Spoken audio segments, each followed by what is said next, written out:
Thinking about building a website but confused between free no-code builders and WordPress hosting?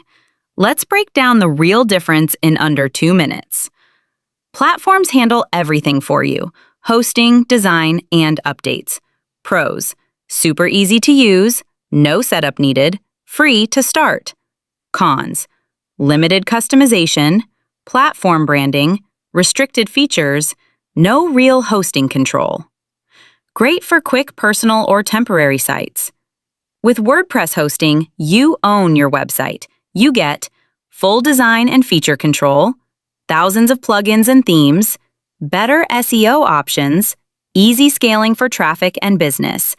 It takes slightly more setup, but modern hosting makes it simple. No-code builders are easy to start. WordPress hosting is built to grow. If you care about SEO, performance, monetization, or long-term success, WordPress wins. Use no-code builders to test ideas fast. Choose WordPress hosting to build something serious. Like, subscribe, and comment below. Which one are you using?